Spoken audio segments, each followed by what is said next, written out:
Class 8th में आज हम हिंदी में 12वें पाठ का अध्ययन करेंगे। हमारे पाठ का नाम है सुदामा चरित्र। सबसे पहले हम संदर्भ और प्रसंग देखें। प्रस्तुत काव्य का पंक्तियाँ हमारी पाठ्यपुस्तक वसंत भाग 3 में संकलित हिंदी साहित्य के भक्तिकालीन सगुण कृष्ण भक्ति शाखा के कवि नरोत्तम दास द्वारा रचित सुदामा चरित्र से ली गई है। उपयुक्त पंक्तियों में द्वारपाल श्री कृष्ण के समक्ष सुदामा की दशा का वर्णन करते हुए उनका परिचय दे रहे हैं। देखिए, शीश पगान जगा तन में प्रभु जाने को आही बसे के ग्रामा, धोती फटी सिलटी दुपटी अरु पाए उपान को नहीं सामा, द्वार खड़ो द्विज दुर्बल एक रयो चकी सो वसुधा अभिरामा, पूछत दीन दयाल को धाम बतावत आपनो नाम सुदामा। बहुत ही अच्छा इन्होंने रचना की है। देखिए, शीश पगा, शीश यानी सिर पर, पगा यानी पगड़ी नहीं है, सिर पर पगड़ी नहीं है।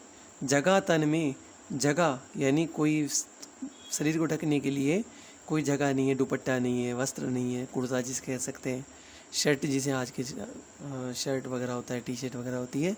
ऐसे प्राचीन काल में जो पहनने के लिए आते थे वो कुर्ते वगैरह होते थे, तो वो भी नहीं, उनके शरीर पर नहीं था। प्रभु द्वारपाल कह रहा है, हे प्रभु, अपने भगवान श्री कृष्ण से द्वारपाल कह रहा है कि ऐसा द्वार पे आया है कि इसके सिर पर कोई पगड़ी नहीं है, तन को ढकने के लिए कोई वस्त्र नहीं है, जाने को आई बसे के ही ग्रामा, और पता नहीं कौन सा उसका गांव है जहाँ वो निवास करता है। धोती फटी सी, उसकी धोती भी कैसी है, फटी हुई है। लटी दुपटी सी, लटी यानी लटकी हुई है, फटी हुई लटकी हुई है। दुपटी यानी 2 बार मोड़ रखा है, वस्त्र जो है 2 बार मुड़ा हुआ है, यानी उसमें सल पड़े हुए हैं। अरु पाए उपान है को नहीं सामा, अरु यानी और, पाए यानी पैरों में, उपान यानी जूते भी नहीं है, पैरों में पहनने के लिए चप्पल जूते भी नहीं है। को नहीं सामा, ऐसा सामा यानी चिन्ह, ऐसा कोई चिन्ह भी नहीं है जिससे वो चप्पल जूते पहने, ऐसा भी कुछ उसके पैरों में नहीं है। द्वार खड़ो, द्वार पर खड़ा है। द्विज ब्राह्मण है, दुर्बल शरीर से कमजोर है, एक दुर्बल ब्राह्मण द्वार पर खड़ा है। रयो चकिसो, और वो चकित हो रहा है, चकित होकर वसुधा अभिनामा, वसुधा यानी पृथ्वी पर आपकी सुंदरता को देख रहा है। पूछत दीन दयाल को धाम, और वो दीन दयाल है प्रभु श्री कृष्ण आपके धाम का पता पूछ रहा है। और बतावत आपनो नाम सुदामा, और अपना नाम सुदामा बता रहा है। बहुत ही दिव्य मार्मिक वर्णन किया गया है कवि के द्वारा। आप इसमें शब्दार्थ देखकर संदर्भ प्रसंग और व्याख्या क्वेश्चन आंसर के माध्यम से इसे और समझ सकते हैं। सेकंड पर, ऐसे बेहाल बिवाइन सो, ऐसे ऐसा बेहाल हो रखा है। बिवाइन यानी पैरों में दरारें पड़ गई है, एड़ियाँ फट गई है।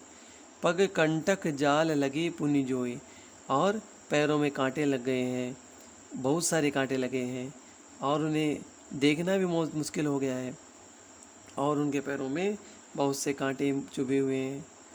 यहाँ पर ये बताना चाहते हैं कि व्याकुल दशा है सुदामा की, उनके पैरों में बहुत से कांटे चुभे हुए हैं, जिसे देखकर भगवान कृष्ण व्याकुल हो गए।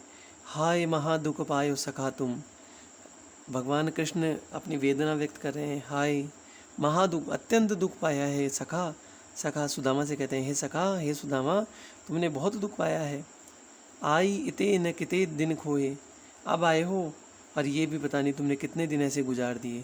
देखी सुदामा की दीन दशा, जब ऐसी दीन दशा भगवान कृष्ण ने सुदामा की देखी तो करुणा करके करुणा निधि रोए, करुणा उनके मन में जागृत हो गई, भगवान कृष्ण के मन में करुणा जागृत हो गई, और करुणा करके, करुणा जब उत्पन्न हुई तो करुणा निधि रोए, करुणा के निधि जो है भगवान कृष्ण है वो भी रोने लग गए।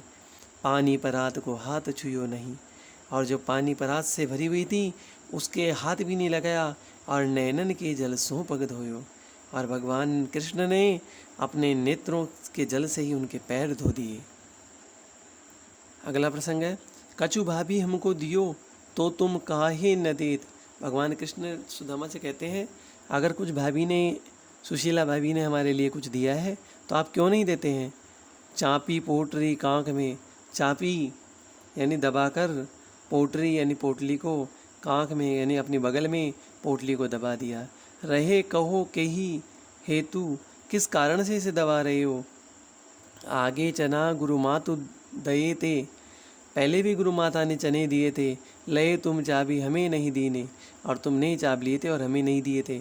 श्याम कहो मुस्काए सुदामा सो, श्याम भगवान कृष्ण कहते हैं मुस्कुरा के सुदामा से, चोरी की बान में हो जू प्रवीण, तुम तो चोरी करने में बहुत प्रवीण हो। पोटरी कांख में चाबी रही तुम, और तुमने पोटली को कांख में दबा लिया। खेलत नहीं सुधा रस भीने, और खेल रहे हो, तुमने पोटली को अपनी कांख में दबा लिया, और ये तुम्हारी जो आदत है वो अभी तक नहीं गई है। तुम्हारी जो आदत है वो अभी तक भी नहीं गई है। तुमने अपने पोटली को अपनी कांख में दबा लिया है। खेलत नहीं सुधा रस भीने, और सुधा यानी अमृत के रस के समान तुमने जो भाभी ने हमें हमारे लिए दे के भेजा है उसको भी दबा रहे हो। पाछली बानी अजो न तजो तुम, पिछली वाली बात को पहले जो तुम करते थे उसको भी आज तक तुमने नहीं छोड़ा है। भाभी के तंदुल तैसे ही भाभी के तंदुल की ने, उसी प्रकार तुमने भाभी ने जो तंदुल दिए थे, चावल दिए थे, उसको भी वैसे ही चने के समान तुम छुपा रहे हो। अब हम चौथा पद्यांश पढ़ते हैं। वह पुलकिनी वह उठी मिलनी, वह आदर की बात। वह पुलकिनी वह रोमांचित उठता है, वह उठी मिलनी और उठकर मिलते हैं, वह आदर की बात। वह पुलकिनी उठी मिलनी, वह आदर की बात, वह आदर रूपी बात है। वह पुनी उठी मिलनी, वह पुलकित हो उठते हैं, रोमांचित हो उठते हैं। उस बात को सोचकर विचार करके सुदामा मिल उठते हैं, पुलकित हो उठते हैं, प्रसन्न हो उठते हैं, रोमांचित हो उठते हैं। वह उठनी मिलनी और उनसे मिलकर रोमांचित हो उठते हैं। वह पटवनी गोपाल की कछु न जानी जात। तो ये जो पटवनी है, पटवनी का मतलब होता है विदा करना। जो गोपाल ने तुम्हें विदा किया, सुदामा सोते हैं गोपाल ने, भगवान कृष्ण ने जो जिस प्रकार मुझे विदा किया, कछु न जानी जात, वो किसी प्रकार से कोई भी नहीं जान सकता कि किस प्रकार से मिला, किस प्रकार से उठा और आदर के साथ बात की और किस तरह मुझे विदा कर दिया। घर घर कर ओडत फिरे तनक दही के गाज। तनक यानी थोड़े से दही के कारण घर घर डोलते फिरते थे, घर घर घूमते फिरते थे। कहाँ भयो जो अब भयो हरि को राज समाज। कहाँ ऐसी बातें हैं, लेकिन आज भी राज समाज मिल गया। इस वजह से ये थोड़ा सा परिवर्तन दिखता है। हो आवत नाही हो तो वह पठ्यो ठेली।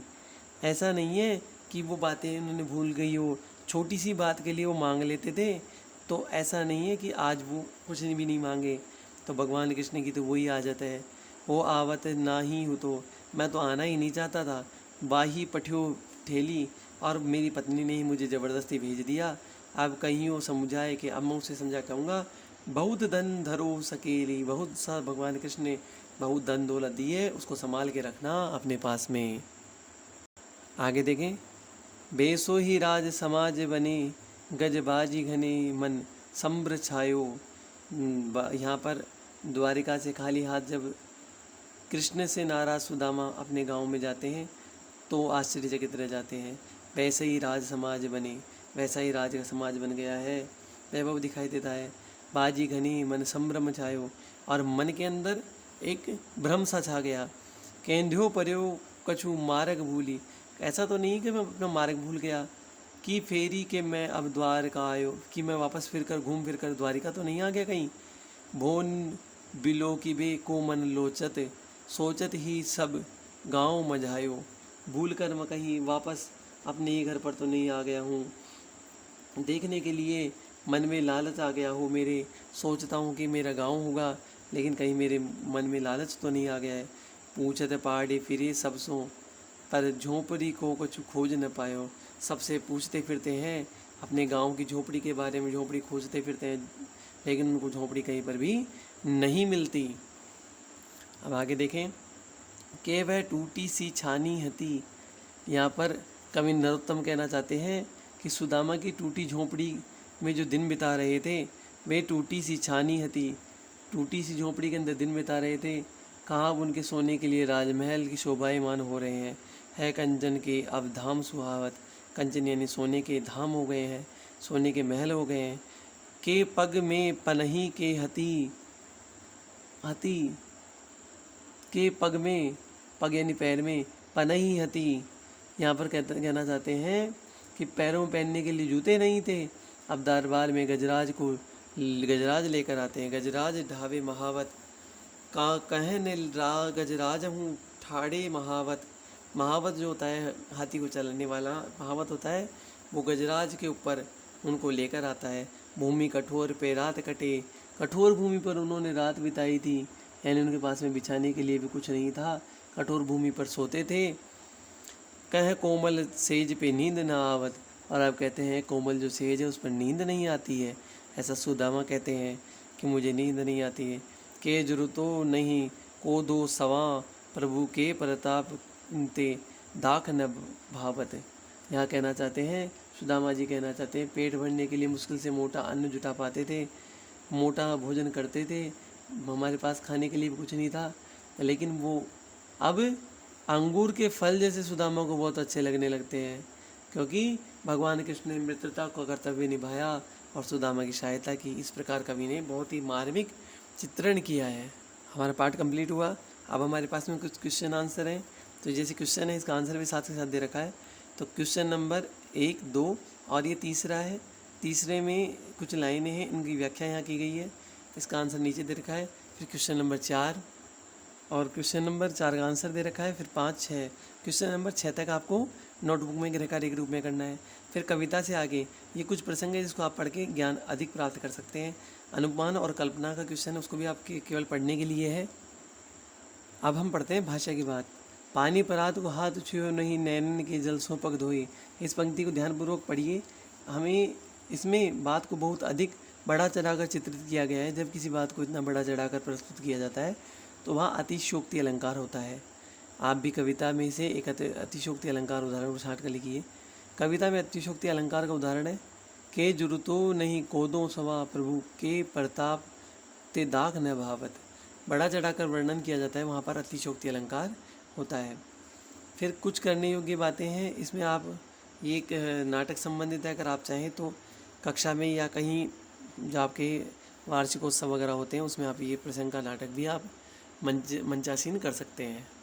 नोटबुक में केवल आपको आपकी जो होमवर्क की कॉपी है उसमें आपको केवल क्वेश्चन नंबर 6 तक ही गृह कार्य के रूप में करना है। कविता के आगे का जो प्रसंग उसको आपको नहीं करना है।